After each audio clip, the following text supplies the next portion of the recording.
A Japanese doctor secretly treats Allied prisoners behind enemy lines. October 7, 1944, 02:30 hours. POW Hospital, outpost camp on the outskirts of Singapore. Dr. Tadashi Kuwabara kneels in the dark with a hollowed anatomy text under his arm. He shouldn't be there. The supply closet is a coffin of glass vials and cardboard crates. 6 morphine ampules missing from the ledger. 4 20-gram packets of sulfa tucked into a book. Bandages peeled from their rolls. 50 meters east, under a searchlight, 243 Allied men sleep on concrete. A candle sputters. The smell of iodine and old sweat hangs heavy. If Kuwabara is discovered, the penalty is instant execution. If he obeys orders, dozens more will die from infections that cost pennies to cure. The stakes are personal and vast. Tonight he will steal medicine again.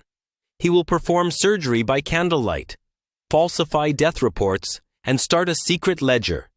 Names in a margin that will keep memory alive. Over weeks, those quiet crimes will save dozens, reshape what a doctor is allowed to be, and force a choice between country and oath. The camp's officers believe obedience will end the problem. They do not know the man in their white coat has already chosen. We, watching, know what they do not, that a single surgeon's defiance will become a lifeline, and that the moral cost of saving lives will haunt everyone involved. Can't stop now. Estimated. Red time, 45 seconds. The match flares, sulfur sharp, and Dr. Tadashi Kuwabara touches it to the candle stub. Light blooms in the supply closet, 3 feet wide, barely deep enough for the shelving that lines both walls. Glass vials catch the flame, throwing amber reflections across cardboard boxes stenciled with Japanese characters. He shouldn't be here. The hospital pharmacy locks at 2100 hours. It's now past midnight. His hand moves to the morphine.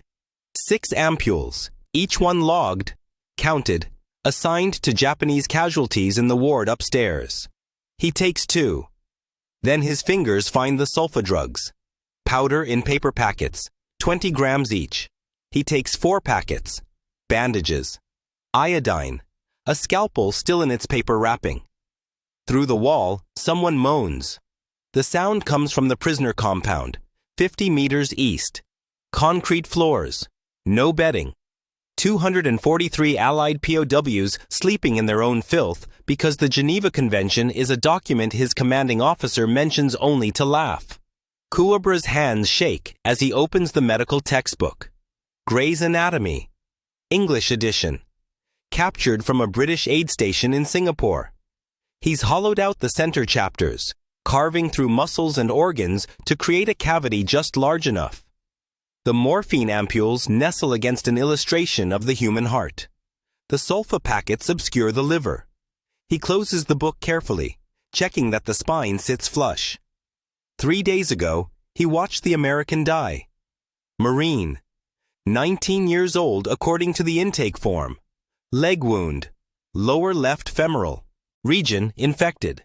The boy had lain on the concrete for a week before Kuwabara was ordered to examine him. Not to treat, to document. Record time of death, his commanding officer had said. For the official casualty reports, Kuwabara had knelt beside the Marine.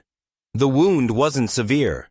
Shrapnel, mostly removed, but infection had set in. The boy's skin burned with fever. His eyes, when they opened, were glazed but aware.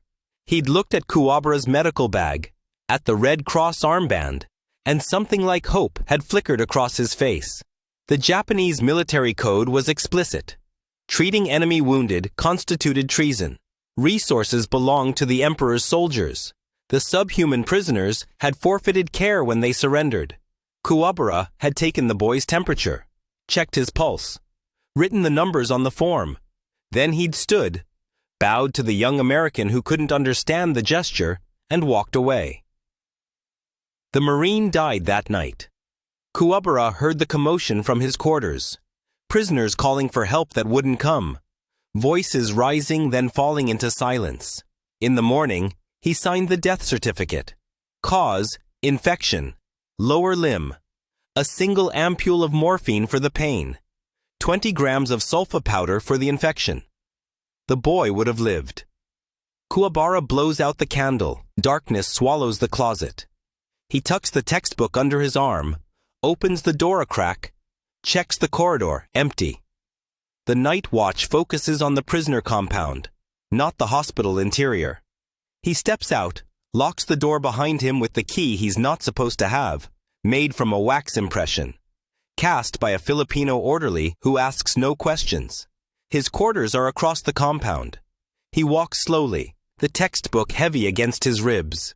A guard passes, rifle slung, barely glancing at the doctor. Medical personnel move at odd hours. Nothing suspicious. Inside his room, Kuwabara kneels and pries up the loose floorboard beneath his cot. The space below is shallow, just enough for the textbook and the other items he's stolen over the past month. Adhesive tape, catgut sutures, a pair of forceps. He adds tonight's haul and replaces the board, testing it with his weight. Solid.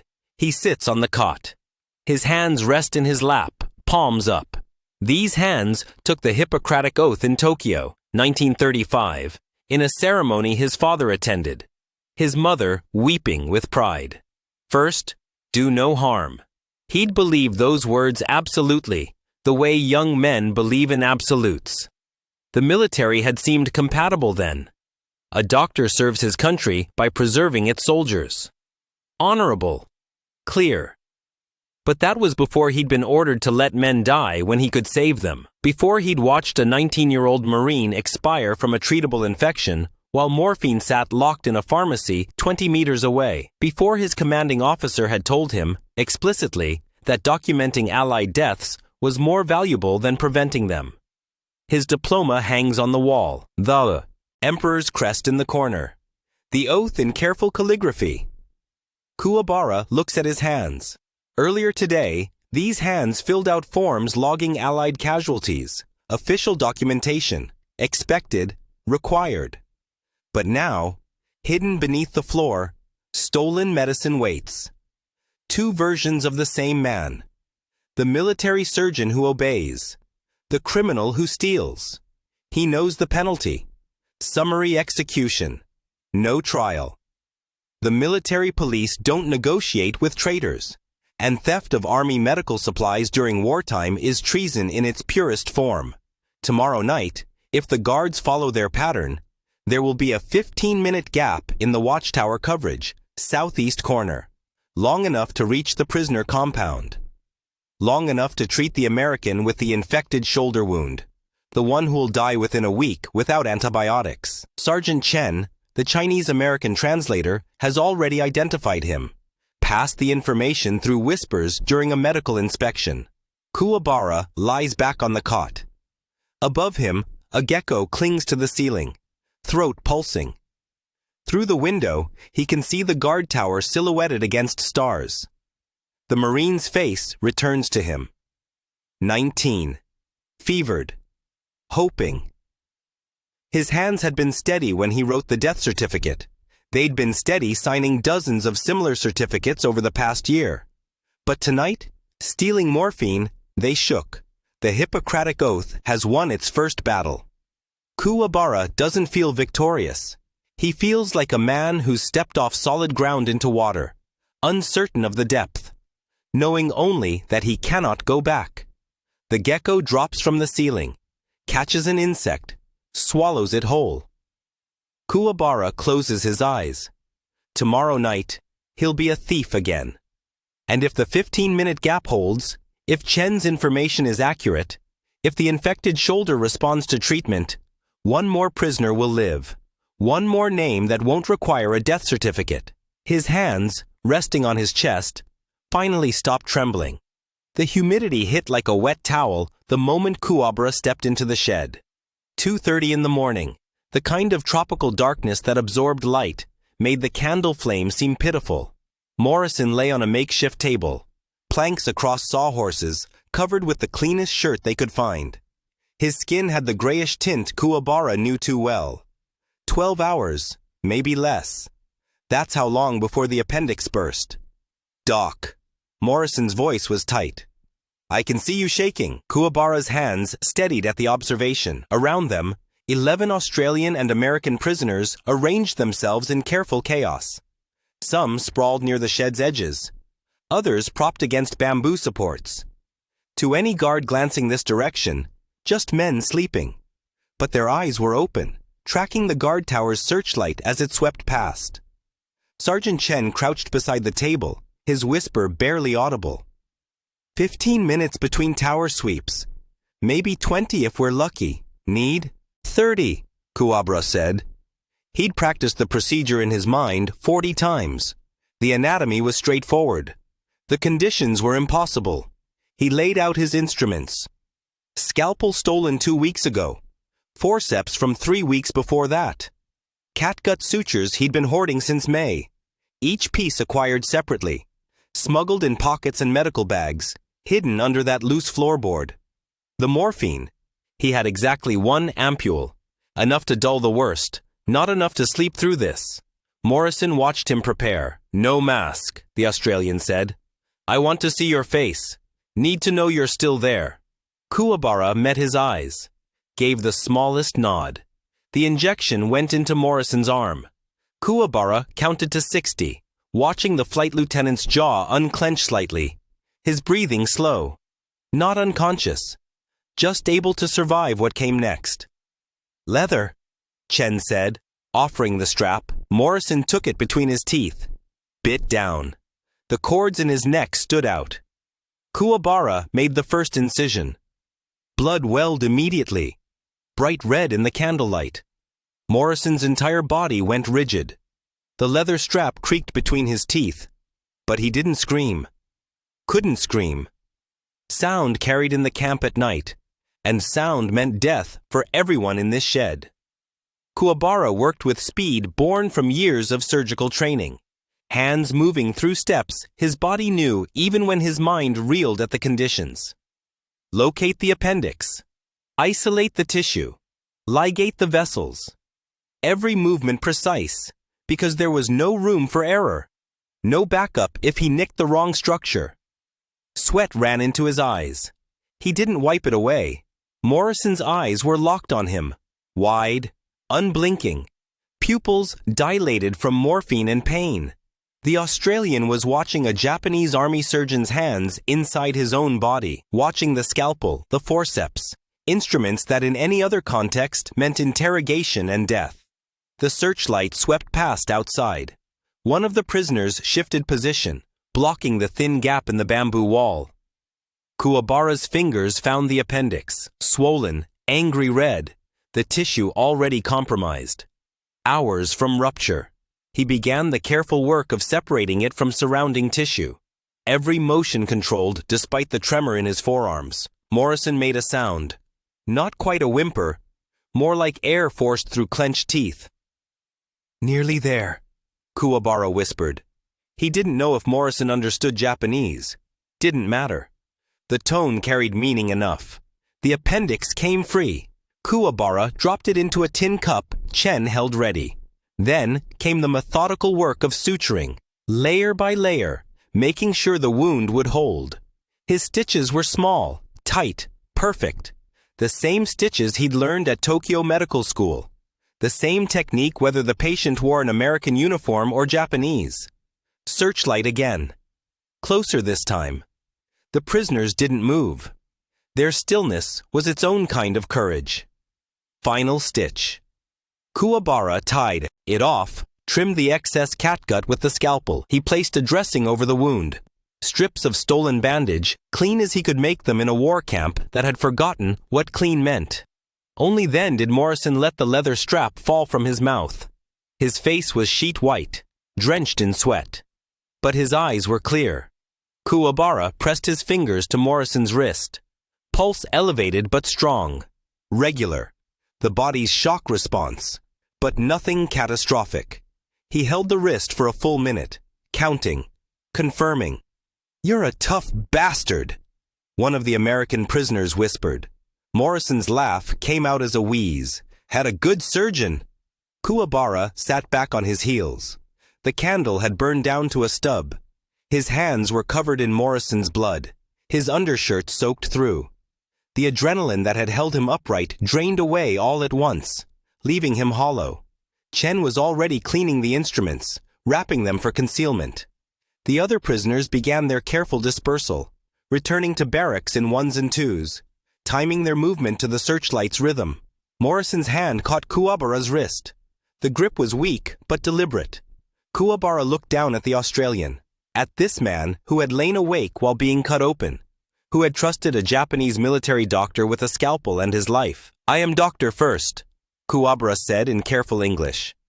The words felt strange in his mouth, like speaking a language he'd only read. Japanese second. Morrison's grip tightened briefly. Understanding passed between them. Not agreement exactly, something deeper. Recognition. In the Tokyo lecture halls, they'd taught Kuwabara that medicine was a science. Objective. Replicable. But they'd never taught him this. That a surgery could be an act of rebellion. That a stitch could be a statement. That healing could be treason. Through the bamboo walls, he heard the guard tower change shifts. Routine sounds. Normal sounds. As if he hadn't just committed a crime punishable by execution. Chen helped Morrison to his feet. The Australian swayed, steadied himself. "Going to be a hell of a scar," he said. "You'll survive to show it off," Chen replied. They moved toward the shed door, supporting Morrison between them. Kuwabara gathered his instruments, wrapped them in cloth, tucked them inside his shirt. The hollowed-out textbook waited in his quarters, its pages already irrelevant. He'd learned more about medicine in this bamboo shed than any lecture had taught him. The last candle guttered out. In the darkness, Kuwabara could still feel Morrison's pulse against his fingers. Strong, steady, alive. He'd broken his orders, stolen from his own army, performed surgery in conditions that would horrify any review board. And Morrison would wake up tomorrow with an incision healing cleanly, his life saved by the enemy. The Hippocratic Oath had won its second battle. Outside, the camp settled into the deepest quiet of night.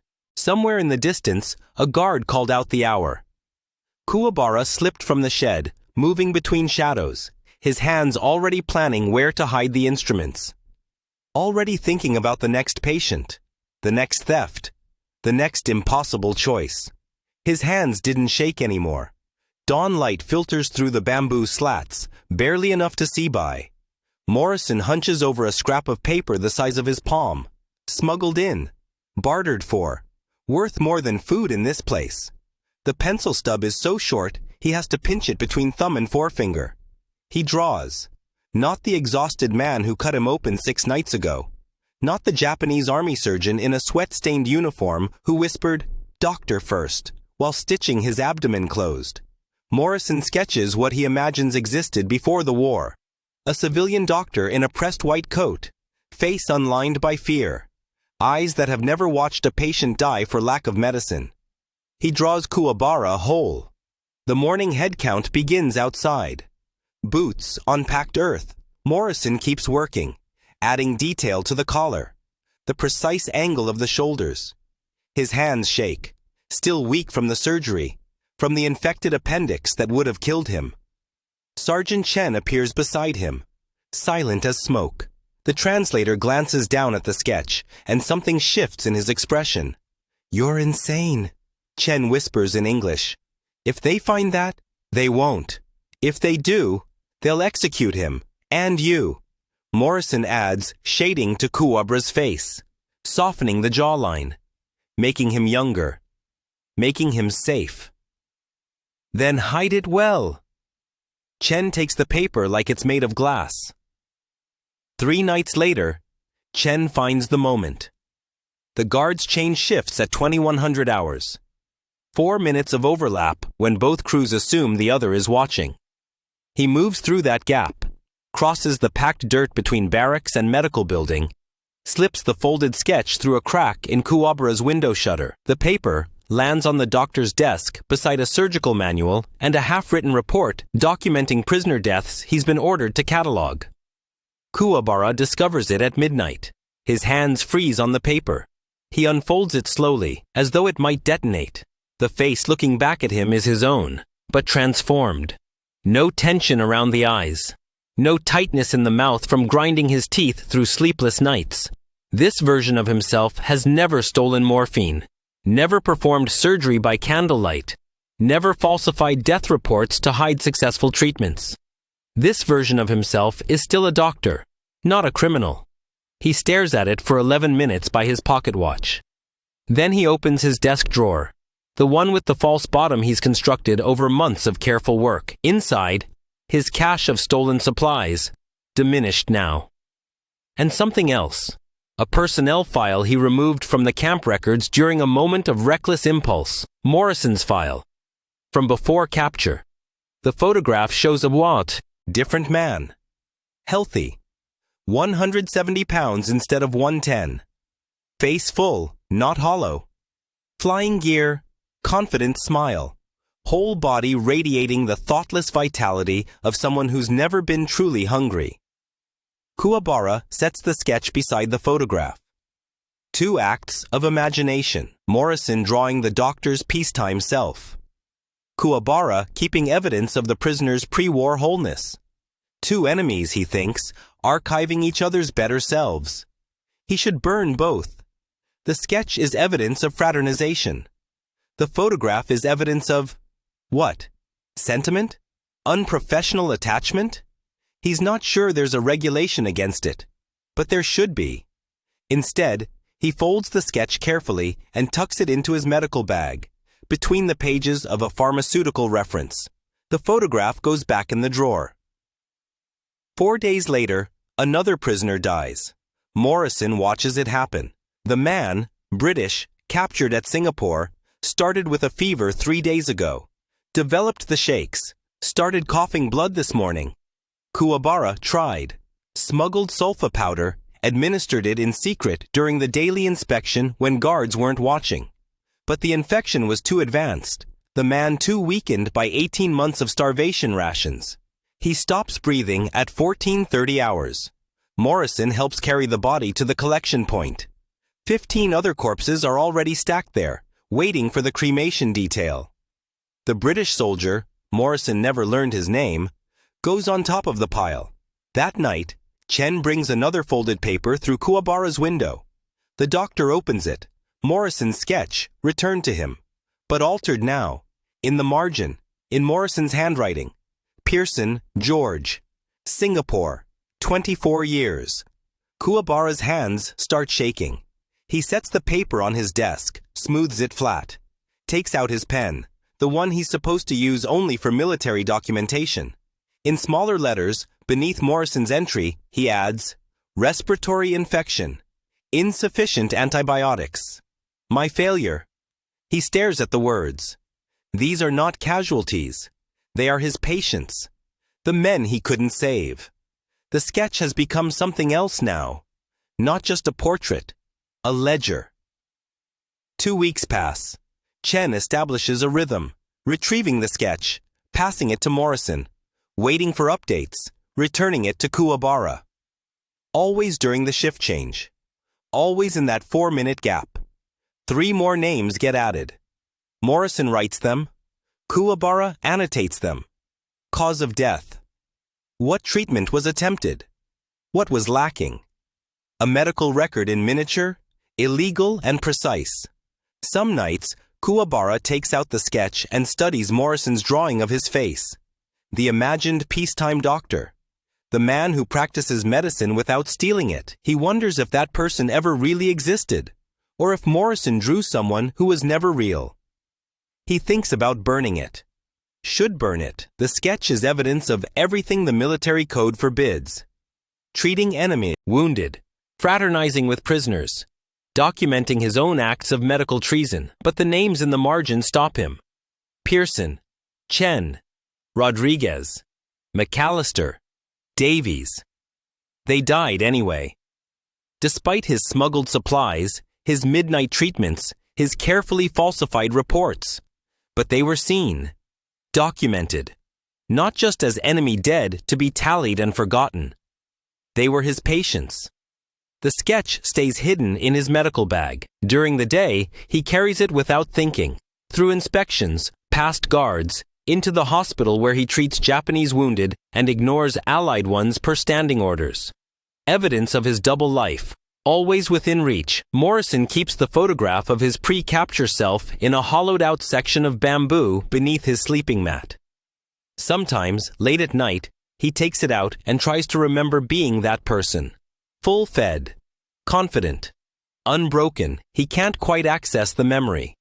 It's like looking at a stranger.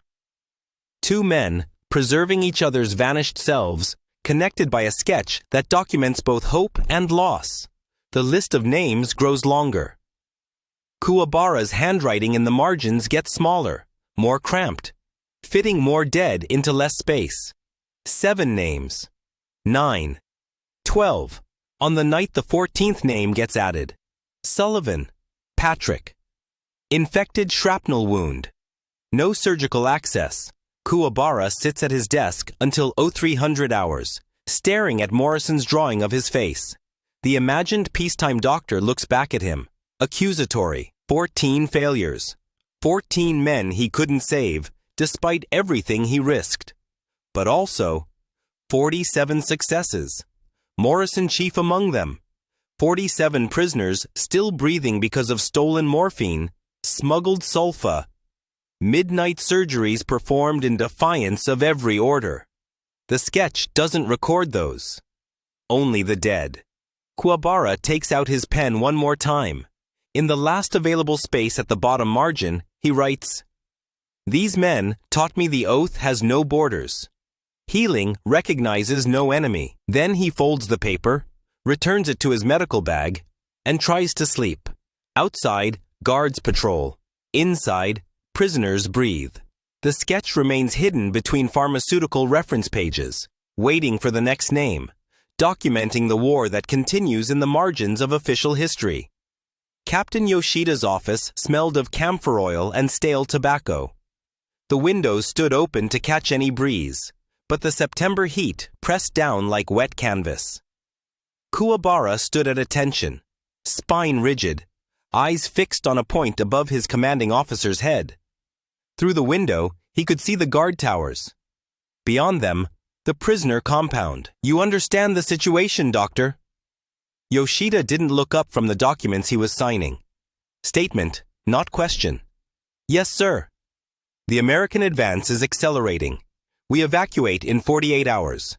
Yoshida set down his pen, finally meeting Kuwabara's eyes. "The prisoners are too weak to march. Those who can't walk represent a security risk if left behind. You've monitored their condition. You know none of them can sustain a forced march." Kuwabara's fingernails bit into his palms. He knew exactly how many could walk. 43. He'd been treating them in secret for 16 months. Standard protocol applies. Yoshida opened a drawer, removed a small wooden box. Painless, humane, considering the alternatives. He slid the box across the desk. Kuwabara stared at it. Didn't move. "You will administer it tomorrow night. Mix it into the evening meal distribution. I'll ensure the guard rotation gives you privacy." Yoshida's voice carried no malice, no satisfaction. Pure function. The medical officer is the appropriate choice for this duty. Quick, clinical. Through the window, Kuwabara watched a prisoner limp across the compound. The American corporal whose shattered ankle he'd set in July. Morrison would be in the barracks now, probably sitting on his bunk, still favoring his right side where the appendectomy scar was still pink. "Is there a problem, doctor?" "No, sir." The words came automatically. 48 hours. See that it's done." Yoshida returned to his paperwork. Dismissed. Kuwabara bowed, precise and military, and picked up the box. It was heavier than he expected. He walked out, the weight of it pulling at his arm like an anchor. Back in his quarters, Kuwabara set the box on his desk and stood looking at it. From outside came the evening sounds of the camp. Guards calling to each other. The clank of mess kits, boots on gravel. Inside his room, silence. He opened the box. 6 vials, each containing enough cyanide for 20 men. Clear liquid, odorless when mixed properly. The prisoners would taste nothing wrong with their rice. Within 30 minutes, they'd be unconscious. Within an hour, dead. Morrison's sketch lay in the drawer beneath the desk, hidden under requisition forms. 14 names written in the margins now. Men who died despite his efforts. Infections that progressed too fast. Injuries too severe. Pneumonia. Dysentery. His failures, annotated in Morrison's careful handwriting and his own precise medical script. This would be different. This wouldn't be failure. This would be murder. Kuwabara sat down hard on his bunk, the vial still in his hand. 4 years of medical school in Tokyo. 2 years of residency. The oath he'd sworn with 40 other graduates in 1938. All of them young and certain, standing in their pressed white coats. First, do no harm. His diploma hung on the wall above his desk. University of Tokyo School of Medicine. Awarded with honors. His father had wept at the ceremony. He looked at the vial, at the diploma, at his hands. The Hippocratic Oath versus a direct military order. His identity as a healer versus his duty as a soldier. The faces of the men in that compound. Morrison, Chen, the American corporal with the rebuilt ankle, the British sergeant whose pneumonia he'd beaten with stolen sulfa. Drugs versus his commanding officer's crisp functional directive. Tomorrow night, evening meal. Mix it in. Kuwabara stood, walked to the window. The guard towers were changing shifts. 2 soldiers climbing down while 2 climbed up. Routine, predictable. In 48 hours, this camp would be abandoned. The Japanese would pull back to defensive positions. The advancing American forces would find what they left behind. He turned back to the desk, opened the drawer, took out Morrison's sketch, and spread it flat beneath the lamp. The portrait Morrison had drawn showed him without his uniform. A civilian, peaceful. The kind of doctor he'd imagined becoming when he first opened Gray's Anatomy as an undergraduate. In the margins, the names. Pearson, Sullivan, 13 others. Men whose heartbeats he'd listened to through his stethoscope. Men whose temperatures he'd monitored. Men who'd died anyway. But not like this. Not murdered. Kuwabara sat down and pulled the prisoner's medical files toward him. Flipped open Morrison's record. Then the corporal's. Then Chen's. His pen moved across the forms with steady precision, each stroke deliberate. Diagnosis. Typhus. Confirmed. Diagnosis typhus. Confirmed. Diagnosis typhus. Confirmed. He worked through every file. 83 prisoners. 83 identical diagnoses. Contagious. Dangerous. Any soldier approaching them would risk infection. Standard protocol would be immediate quarantine. No contact. The compound would be sealed and marked with warning flags. Dawn was breaking when he finished the last file. His hand ached from writing, but the documents were perfect. Symptoms recorded with clinical accuracy, progression timelines that would convince any reviewing officer. A phantom outbreak, documented so thoroughly it became real on paper. Kuwabara gathered the files and the box of vials, walked to the hospital pharmacy, unlocked it with his duplicate key, the same key he'd used for 16 months to steal morphine, sulfa drugs, bandages. But this time, he wasn't stealing. He was returning. He placed the box back in the poison cabinet, locked it, and pocketed the key. Then, he began loading supplies. Not theft this time. Desertion required preparation. Bandages, sulfa powder, morphine, iodine, surgical instruments. 2 full medical kits. He packed them into canvas bags, working quickly now, knowing exactly what he needed. Food from the officer's mess. Rice, dried fish, canned vegetables. Water purification tablets. Maps. At 0400 hours, he loaded everything into one of the transport trucks behind the motor pool. Covered it with tarps. Checked the fuel. 3/4 full. Enough. At 0430, he walked to the POW compound. The guards knew him. He'd made medical inspections hundreds of times. They nodded him through without question. Chen was awake, standing near the barracks entrance as if he'd been waiting. Their eyes met. "Truck," Kuwabara whispered in broken English. "Behind. Fence. South corner. Tomorrow night after inspection. Food. Medicine." He pressed the falsified medical files into Chen's hands. "Typhus. Very sick. Guards will not come." Chen stared at the files, then at Kuwabara. Understanding dawned slowly across his face. "You," Chen started. "I am doctor," Kuwabara said. The same words he'd spoken to Morrison after the surgery. "Doctor first." He turned and walked out before Chen could respond. That night, Kuwabara packed one small bag. A change of clothes, his medical diploma, and Morrison's sketch. He left his uniform folded on the bunk, his officer's sword mounted on the wall. At 2300 hours, as the camp settled into routine night watch, he walked to the motor pool, climbed into the truck, and drove through the south gate. The sentry waved him through. Medical supply run. Nothing unusual. Kuwabara drove until the camp disappeared behind jungle canopy. Then he turned onto a side road, abandoned the truck near a Filipino village he knew from previous contacts, and walked into the trees. The Japanese army would list him as killed in action when the camp was abandoned. Missing, presumed dead during the evacuation. In his pocket, the sketch. Morrison's face as it had been before the war. And in the margins, 14 names. His failures. But not 83 murders. The oath had won. The Veterans Hall smelled of floor polish and old cigarette smoke.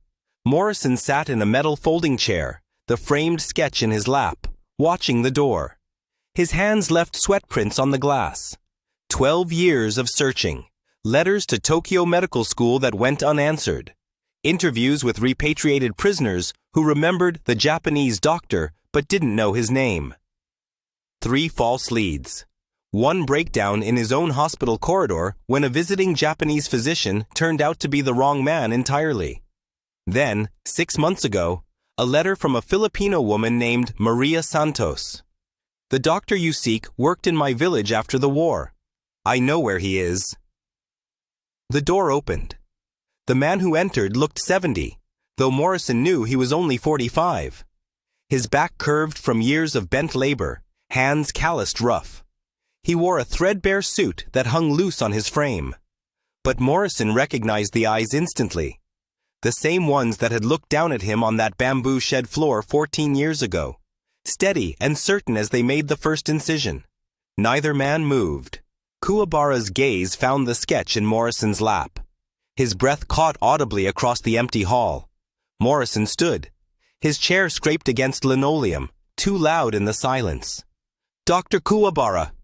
The Japanese man flinched at his own name, then bowed. A deep, formal bow from another lifetime. When he straightened, his eyes were wet. "You should not have looked for me," Kuwabara said in careful English, much improved from his wartime whispers. "I am deserter, criminal, not worthy of... You saved my life. I was doctor.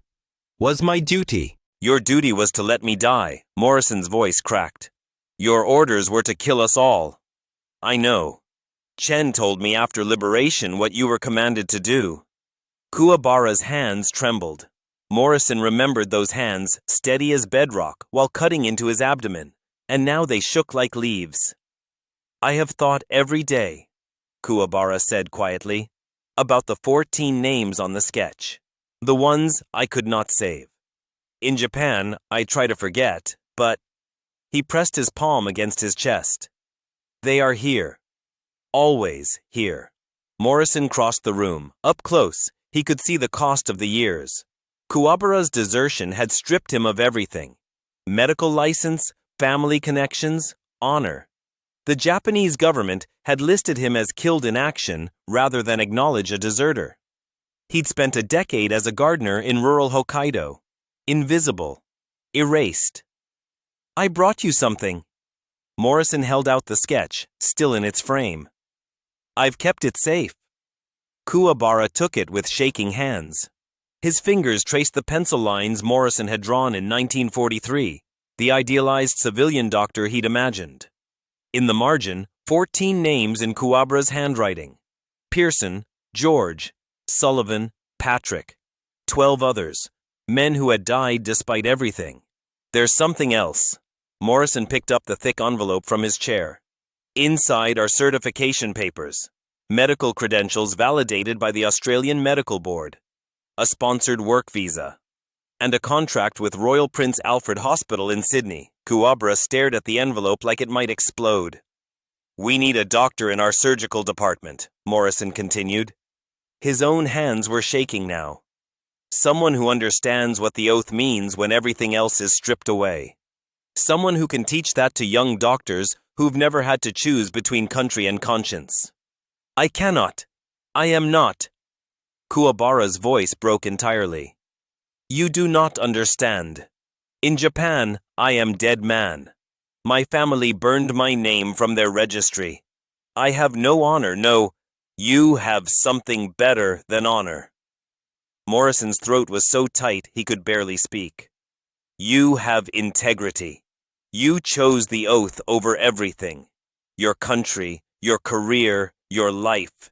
You became a criminal to stay a healer." He gestured at the sketch, at the names. "These 14 men. You carry them because you think you failed. But I know what you don't. You treated over 200 of us."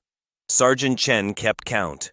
Infections, dysentery, malnutrition, injuries. You stole enough supplies to run a field hospital, and you did it knowing every theft could mean execution. Morrison opened the envelope and pulled out a single sheet of paper covered in signatures. 47 of us are still alive because of you. Direct intervention.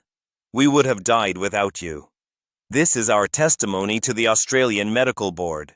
His voice dropped to a whisper. "You taught me what a doctor truly is. Not someone who heals when it's convenient. Someone who heals when it means losing everything." Kuwabara's face crumpled. He set down the sketch with elaborate care, as if it might shatter, then covered his eyes with his gardener's hands. Morrison had rehearsed this moment 1,000 times. What he would say. How he would maintain professional composure. Instead, he stepped forward and embraced the man who had saved his life, and they both wept like the young men they'd been in that midnight shed, when trust across enemy lines had seemed like the most impossible thing in the world. When Kuwabara finally pulled back, he was holding the certification papers like sacred text. "I do not deserve this. I do not—" "Stop!" Morrison's voice was firm now. The surgeon's voice. "The 47 of us whose names aren't on that sketch. We're doctors now, engineers, teachers. We have children. We have lives because you believed the Hippocratic Oath transcended your emperor's orders." He touched the papers in Kuwabara's hands. "It's time someone cared for the healer." Kuwabara looked at the papers, then at Morrison, then at the sketch with its 14 names. When he spoke, his voice was steady for the first time. "In Sydney, there will be young doctors to teach? Hundreds. And they will listen? To a Japanese deserter?" Morrison thought of his own medical students, idealistic and brilliant, and entirely unprepared for the moral catastrophes that awaited them. Doctors who would someday face their own impossible choices. They need to hear from someone who passed the only test that matters, the one where following orders means betraying your oath. Kuwabara nodded slowly. He folded the papers with the same precise care he'd once used stitching Morrison's abdomen closed. Then he picked up the sketch and studied it. Not the idealized portrait, but the names in the margin. "I will bring them," he said quietly, "to Australia, to remind me why I work." "They're not your failures," Morrison said. "They're proof you tried when no one else would." "Perhaps." Kuwabara managed something close to a smile. "But they are also my patients, and a doctor does not forget his patients." Outside, Sydney Harbour stretched blue and infinite beyond the windows. Morrison watched Kuwabara's reflection in the glass, the broken doctor holding papers that would make him whole again. clutching a sketch that proved some oaths could survive anything.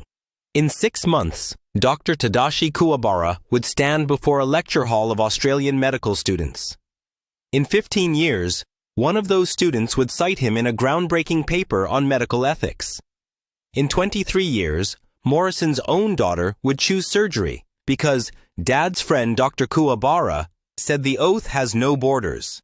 But right now, in a spare veterans hall that smelled of polish and smoke, 2 former enemies stood together in silence, bound by the simplest truth either had ever known. Some debts transcend war. Some oaths transcend nations.